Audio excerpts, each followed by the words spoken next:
সবসময় আবার এই চার দেওয়ালের মধ্যে থাকতেও ভালো লাগে না, আমার তো লাগেই না। মাঝে মাঝে না মনটা এতটাই খারাপ লাগে, মনে হয় যে একটু হয়তো যদি বাইরে থেকে ঘুরে আসি নিজের মাইন্ডটাও ফ্রেশ হবে, মনটাও ভালো লাগবে। আর তার মধ্যে মামামের এক্সাম এসে গেছে কাছাকাছি, আর প্রচণ্ড প্রেশার আছে, পরের মন্ডে থেকে ওর এক্সাম শুরু হবে। তাই ভাবলাম আজকে সানডে আছে, হঠাৎ করেই প্ল্যান হলো, মানে ঘন্টা খানেকের মধ্যে প্ল্যান হয়েছে। আমি জানতাম না যে ওখানে একটা মেলা হচ্ছে। তো মা ফোন করেছিল, মা বললো যে বৌদির বাপের বাড়ির ওখানে একটা মেলা হচ্ছে। তো যত তার কথা তার তো কাজ। তো সেই ভেবে আমি আবার ওকে বললাম ফোন করে, কী গো যাবে, নিয়ে যাবে একটু, মানে ভালো লাগছে না, তাহলে মাম্মাকে তাড়াতাড়ি পড়িয়ে নেব। তো কী বলবো, প্রথমে তো গুঁই গাই করছিল না না না, তারপর মাম্মাম যখন একটু বেশি করে বললো বাপি আমি যাবো তাড়াতাড়ি পড়ে নিচ্ছি, তখন দেখলাম যে শ্বশুর করে রাজি হয়ে গেছে, কারণ ছেলের কথা তো আর ফেলা যায় না। হ্যাঁ, তো যাই হোক, সেই যত কথা তত কাজ। তো তাড়াতাড়ি রেডি হয়ে বেরিয়ে পড়েছি, আর বুঝতে পারিনি মানে ঠান্ডা, গাড়িতে উঠেছি যখন তখনই বুঝতে পারছি যে ঠান্ডা লাগছে।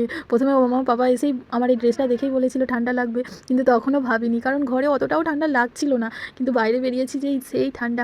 আমরা অলরেডি গল্প করতে করতে মেলায় চলে এসেছি, আর মেলায় এসে আমাকে ছেড়ে চলে গেছে এরা। মানে বলছে তুমি তোমার মতো ঘোরো, আমি আমার মতো ঘুরছি, তোমার যা ভালো লাগে তুমি তোমার মতো কেনো, আমি আমাদের মতো কিনছি।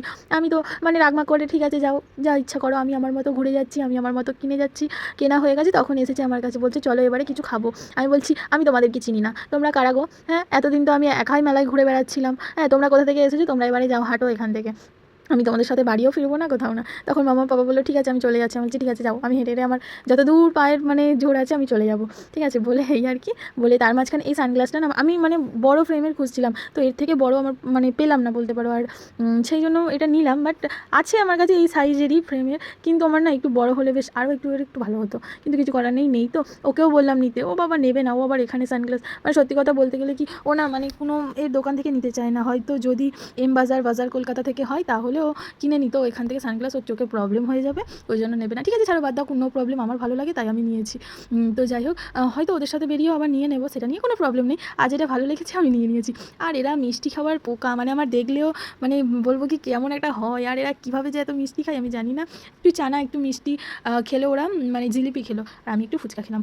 খেয়ে এবারে বাড়ি যাচ্ছি, বাড়ি যাওয়ার পথে একটু খাবার কিছু কিনবো, কারণ খাবার সেরকম করা হয়নি অনেক দিন ধরেই, সেইভাবে বাইরের খাবার খাওয়া হচ্ছে না, কিন্তু যাই হোক আজকে খাবো, ইচ্ছা করছে খুব।